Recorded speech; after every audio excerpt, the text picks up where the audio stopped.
Minister Nongthong Biren leads in extending heartiest greetings to people on joyous occasion of 74th Republic Day.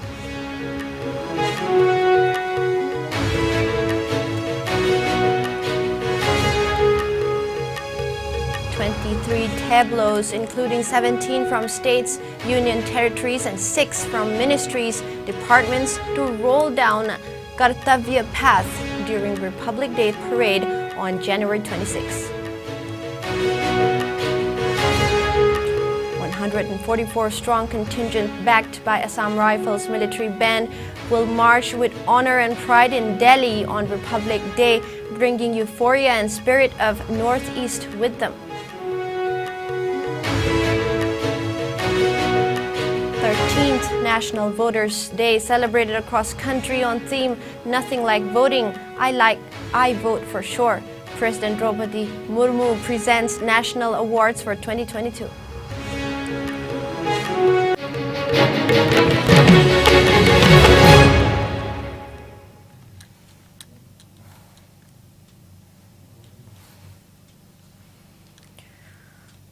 Hello and welcome. You're watching IS English News. Before we begin, IS News would like to remind our viewers to practice physical distancing, hand hygiene, wear masks, protect yourself, and get vaccinated to ward off the virus of COVID-19. Now the news in a bit more detail. Chief Minister Nongthong Biren has extended heartiest greetings to the people of Manipur on the joyous occasion of 74th Republic Day. The Chief Minister, in his message, said that the day is celebrated every year commemorating the enactment of the Constitution, which came into full force on January 26, 1950, and made the country a sovereign, socialist, secular, and democratic republic.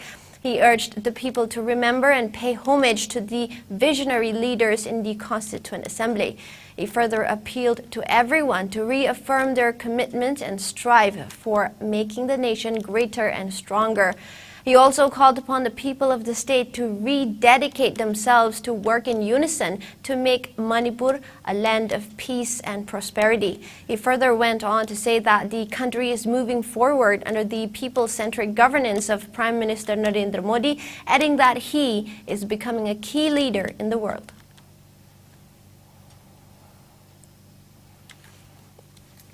Now, Speaker Thokchom Satyabrata also conveyed heartiest greetings to the people of the state on the occasion of 74th Republic Day. The Speaker, in his greetings, said that India is commemorating the 74th Republic Day on January 26, the same day in 1950 when the Constitution of India was established. The Speaker said that it is a great day for the nation to celebrate its sovereign governance, representing the people of India as a great democratic nation. Mahut Minister Yumnam Kim Chand also greeted the people on the occasion of Republic Day. The minister in his greetings said the Constitution of India was put in place, making our country, India, a full-fledged sovereign and democratic country on January 26, 1950. He asserted that the day symbolizes democratic and republic status of our country. He stated that the achievement of becoming a republic country was earned by a series of struggle and sacrifices by the forefathers and freedom fighters. He also appealed to the people to uphold the Constitution high so that the country's republic remain cherished forever.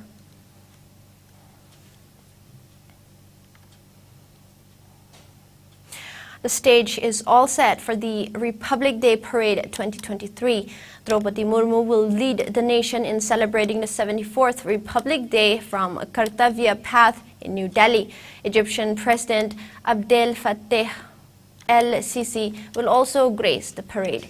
Building on last year's celebrations in the 75th year of independence, celebrated as Azadi Ka Amrit Mahotsav, the celebrations this year shall witness zeal, enthusiasm, patriotic fervor, and Jan Bhagidari as envisioned by the Prime Minister Narendra Modi.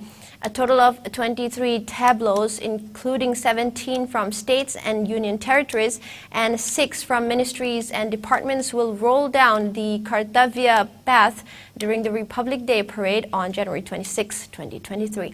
The parade will commence with the President taking the salute. Prime Minister Narendra Modi is also scheduled to visit the National War Memorial. He will lead the nation in paying solemn tributes to the fallen heroes by laying a wreath. The Republic Day Parade will be a unique mix of the country's military prowess and cultural diversity, depicting the country's growing indigenous capabilities, Nari Shakti, and emergence of a new India. Marching down the Kartavya path for the first time will be the combined band and marching contingent of the Egyptian Armed Forces, led by Colonel Mohammed Abdel Fattah el-Karasawi.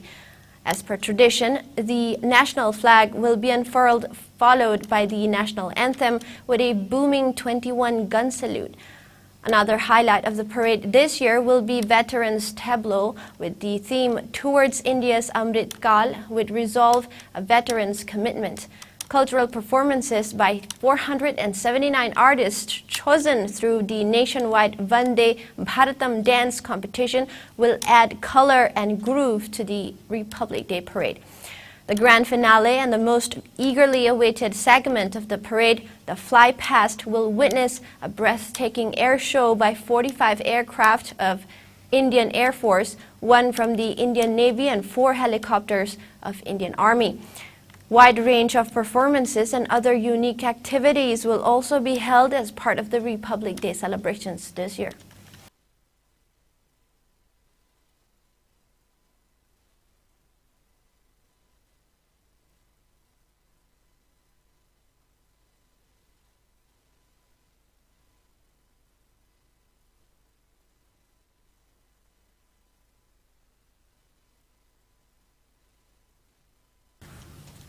The Assam Rifles, the oldest and the most decorated paramilitary force of the country, is also fielding a contingent for the Republic Day Parade 2023. The 144-strong contingent, backed by the Assam Rifles military band, will march with honor and pride at the national capital on the Republic Day, bringing the euphoria and spirit of the Northeast with them. In a sui generis initiative, the Assam Rifles contingent participating in the parade will be a mixed contingent with equal number of riflemen and riflewomen, highlighting the credo of gender equality. The contingent will be led by Captain Akshay and will comprise of soldiers recruited from all over the country, thus strengthening the belief in unity and diversity.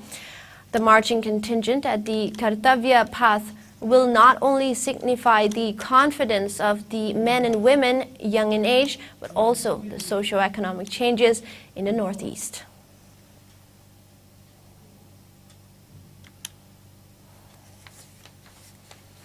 Election Commission of India celebrated the 13th National Voters' Day today. The theme for this year's National Voters' Day is Nothing Like Voting, I Vote for Sure. It is dedicated to voters, which conveys individuals' feeling and aspiration towards participation in the electoral process through power of their vote. The event was held at Manekshaw Center in New Delhi. Speaking at the event, President Draupadi Murmu said that young voters have the responsibility to raise awareness of the democratic process in the country. She noted that youths are now actively participating in the election processes and that the number of women voters have increased, adding that it is a good sign for democracy. She also assured that the government will work to ensure that women participation will increase in future elections. President Draupadi Murmu also presented the National Awards for the year 2022. National Awards for the best electoral practices were presented to state and district level officers for their outstanding performance in the conduct of elections during 2022 in different spheres such as IT activities, security management, election management, accessible election, electoral roll, and contribution in the field of voter awareness and outreach. National awards were also given to important stakeholders like government departments and media organizations for their valuable contributions towards voters' awareness. Chief Election Commissioner Rajiv Kumar also presented a first copy of the ECI publication, Electing the First President an illustrated chronicle of India's presidential elections to the president on the occasion. Union Minister for Law and Justice Kiren Rijiju also attended the event. वर्ष 1951-52 में आयोजित पहली आम चुनाव में मतदाताओं की संख्या 17 करोड़ से कुछ अधिक थी तथा लगभग 45% मतदान हुआ था। वर्ष 2019 में आयोजित पिछले आम चुनाव में मतदाताओं की संख्या 90 करोड़ से कुछ अधिक तथा 67% से अधिक मतदान हुआ था। आज मतदाताओं की कुल संख्या लगभग 95 करोड़ से भी अधिक है तथा निर्वाचन आयोग द्वारा 75% मतदान का लक्ष्य तय किया गया है।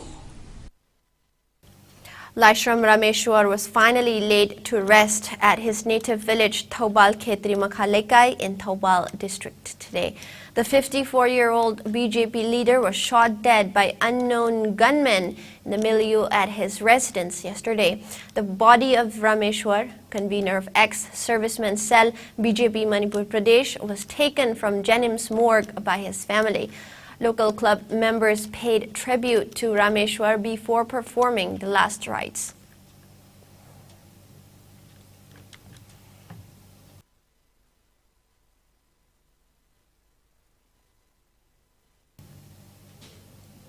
Now, in an effort to further tighten security in Manipur on the eve of Republic Day, the police conducted massive cordon and search operations in various parts of the state, including Imphal City. As part of the security measures put in place, Imphal West Police Commando conducted cordon and search operations at Maharani Bridge, covering Wahing Lekai Parking, Samu Makong, Masjid Road, and Uripok Chakri Kom areas from 8:10 a.m. till 8:40 a.m. Around 157 individuals were verified, and 2 individuals who failed to produce proper documents were detained and handed over to City Police Station for further verification. Meanwhile, a combined team of Imphal West Police Commando and 1st Manipur Rifles personnel carried out search operation at 1st MR Family Line Quarters and Central Jail Quarter Line, where the grandest and most important Republic Day parade of the state will be held tomorrow. The operation was carried out from 6 a.m. till 8 a.m. Around 220 individuals of 190 quarters were verified. However, no one was detained as per a police report.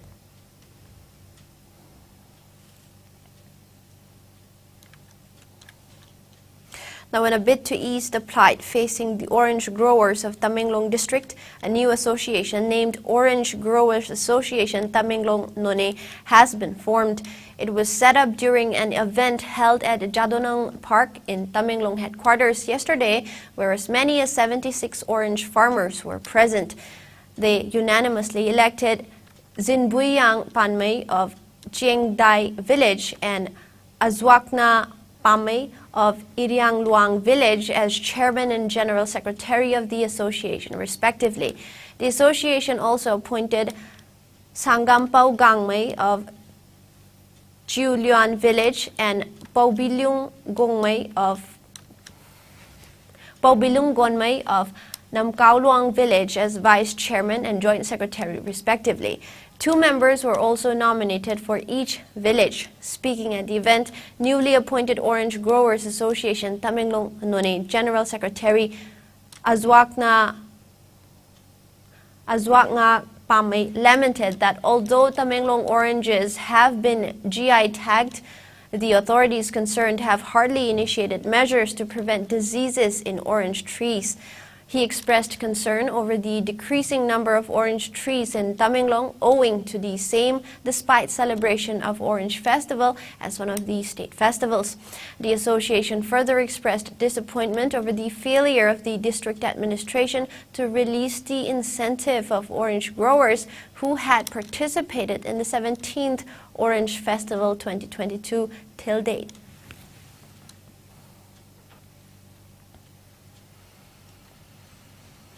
Now, fertilizers were distributed at subsidized rates to farmers of Kangabok in Thawal district today. The initiative was taken by Universal Farmers Organization, Kangabok, Thawal district. The event was held at Kangabok Part 3, Lamlong Tangka Lekai Community Hall. The distribution program will continue for 5 days. Arbuscular mycorrhizal fungi, AMF biofertilizer, Mukta powder were also distributed to the farmers. Secretary of Universal Farmers Organization Kangabok thanked Agriculture Minister, Director Agriculture Sanjin Thong, District Agriculture Officer Thawal, staff and Kangabok MLA for ensuring sufficient availability of fertilizers to the farmers of the area. Rabium di pre-kharif ko ke damat da agriculture department na RPP rapodi dama director agriculture Sanjin Thong district agriculture Thawal amadi staff singbo hangrap phongdok chari masig loina na 35 khangok SC MLA agri minister amadi Manipur lenga ko thagat ba phongdok chabog loina na makha ta badasu lomi singi ai khana bugi damat da asumna lo singu ga mari lena ba kolam sing quality leina subsidized rate hangandir kane hai bugi thajaba tamchiri. Now, fears over the impact of the new Omicron subvariant BF7 variant has risen in the country after several cases were detected in various countries. In view of the threat posed by the Omicron COVID-19 variant, the Union Ministry of Health and Family Welfare has advised people to wear a proper mask, maintain social distancing at public places, and take both doses of COVID vaccines to ward off the virus. Meanwhile, COVID-19 cases in India are increasing with a slight margin. India reported just 102 new COVID-19 cases in the last 24 hours. The new infections took the country's total caseload to over 4.46 crore, while active coronavirus caseload has dropped to 4,922. As per the Ministry of Health and Family Welfare, the death toll stands at 5,30,737, with just no new deaths. Meanwhile, the number of people who have recuperated from the disease has gone up to 4,41,49,547, with 111 recoveries in the last 24 hours. The country's recovery rate stands at 98.81%. Over 220.32 crore vaccine doses have been administered so far under the nationwide vaccination drive. Now, top 3 states contributing maximum number of COVID-19 cases to India's tally are Maharashtra, Kerala and Karnataka. Meanwhile, in the northeast India, Assam has the highest number of active cases, followed by Mizoram and Meghalaya. COVID-19 has infected over 67 crore 38 lakh, while more than 67 lakh 50,000 have succumbed to the dreaded coronavirus, and recoveries are above 64 crore 58 lakh. Globally, USA has the highest COVID-19 cases, followed by India and France. It's time for a short break. We'll be right back. Don't go anywhere. Go Aviator Academy, a complete platform for aviation aspirants, inspired by experienced professionals.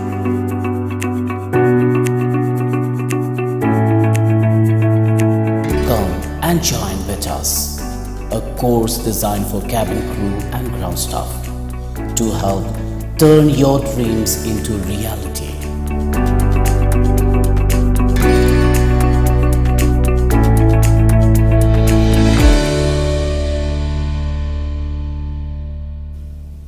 And welcome back. The Meghalaya unit of the Trinamool Congress TMC released its second list of candidates for the upcoming assembly elections in the state today. The second list of candidates of the Meghalaya TMC comprises names of candidates from 3 constituencies. Earlier on January 6, the Meghalaya TMC had released its first list of candidates for 52 constituencies. Former Meghalaya Chief Minister Mukul Sangma will contest from 2 seats, Songsak and Tikrikila. Mukul Sangma's wife, Dikanji D. Shira will contest from Mahendraganj, his daughter Miani D. Shira from Ampati, and his younger brother Janith Sangma from Rangsakona. Meghalaya TMC President Charles Pingrop will contest from Nong Thai Mai constituency, while party vice president and sitting MLA George B. Lingdo will contest from Umroi. Former MLA SG Istamur Mominin will be contesting from Phulbari. Polling for the elections to the 60-member Meghalaya Legislative Assembly will be held in one phase on February 27. Counting of votes will be done on March 2nd.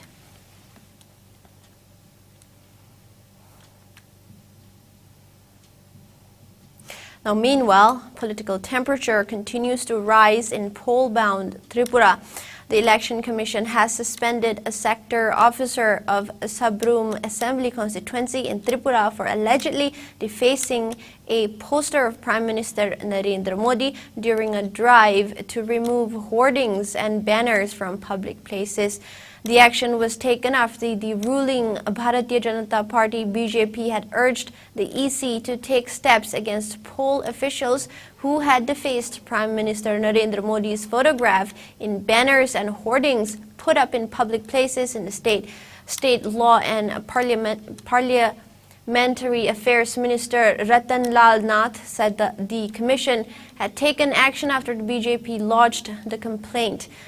The minister also expressed concern over an attack on a BJP leader at Aralia under the Banamalipur Assembly constituency in West Tripura and called for the immediate arrest of all accused persons, including the main culprit.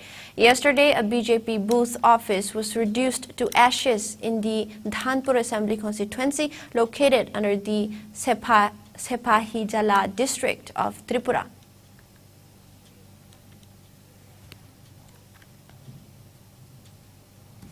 Now, India and Egypt have decided to elevate their ties to the level of strategic partnership with Prime Minister Narendra Modi and visiting Egyptian President Abdel Fattah el-Sisi, vowing to expand ties in areas of defense and security, trade and counter-terror cooperation.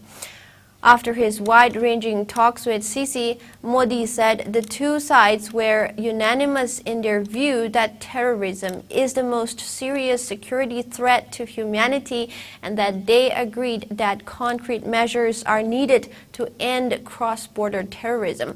The two sides inked 5 agreements providing for cooperation in areas of culture, IT, cybersecurity, youth matters, and broadcasting. In his media statement in the presence of Sisi, Modi said that both sides have decided to take the bilateral trade to $12 billion in the next 5 years. Modi said decisions have been taken to further strengthen cooperation between the defense industries of the two countries and to increase the exchange of counter-terror-related information and intelligence. In his remarks, Sisi said there was a discussion on boosting connectivity between the two countries. The Egyptian president also echoed Modi's views on terrorism and said united efforts are required to deal with the menace. The 68-year-old influential Arab leader who arrived on a 3-day visit to the state will grace the Republic Day celebrations tomorrow.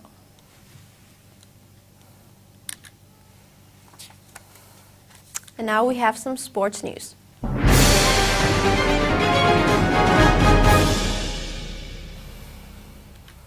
Now, in cricket, India claimed the top spot in the ICC Men's ODI ranking after a series whitewash against New Zealand at the Holkar Stadium in Indore. With a 90-run win over Tom Latham's side, in the third and final ODI last evening, the men in blue overtook both England and New Zealand to capture the top spot in the ODI rankings with 114 points. Chasing a target of 386 runs, New Zealand were all out 295 in 41.2 overs. Devon Conway with 138 off 100 balls, and Henry Nichols with 42 runs from 40 deliveries made valuable contribution for the Kiwis. Earlier put into bat, the host scored 385 for 9 in 50 overs. Skipper Rohit Sharma scored his first ODI century in 3 years, making 101 runs off 85 balls. Subman Gill continued his explosive run, smashing 112 runs in 78 balls. The two put up a belligerent 212-run opening stand. India secured a comprehensive 8-wicket win in the second ODI in Raipur. The host also won the first one-dayer by 12 runs in Hyderabad. Next, the two teams will play 3 2020 matches. The first match will be played in Ranchi on January 27.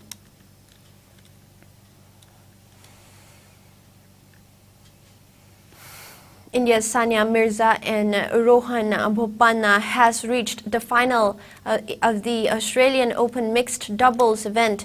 The Indian pair outclassed the third-seeded pair of Great Britain's Neil Skupski and USA's Desiree Grauzik 7-6, 6-7, 10-6 in the semifinal. Earlier, the Indian pair reached the semifinals after receiving a walkover on their quarterfinal match against the Latvian and Spanish pair of Zelena Ostapenko and David Vega Hernandez. Earlier, they had defeated the Uruguayan and Japanese pair of Ariel Behar and Makoto Ninomiya 6-4, 7-6, 11-9 on court 7 to make it into the last 8. Ahead of the start of the tournament, Sania had already announced that this would be her final Grand Slam. Now, before we wrap up the news, the headlines once again.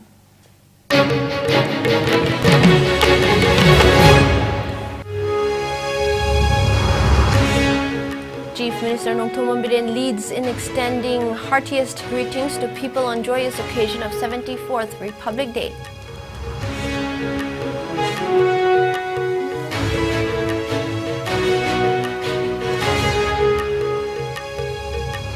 Twenty-three tableaus, including 17 from states, union territories, and 6 from ministries, departments, to roll down Kartavya path during Republic Day parade on January 26. 144-strong contingent backed by Assam Rifles military band will march with honor and pride in Delhi on Republic Day, bringing euphoria and spirit of Northeast with them.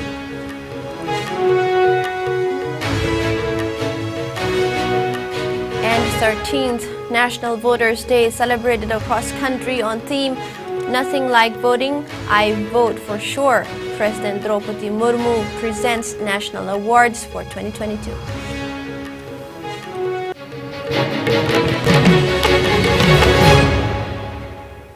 That is all the news we have for now. Thank you for watching.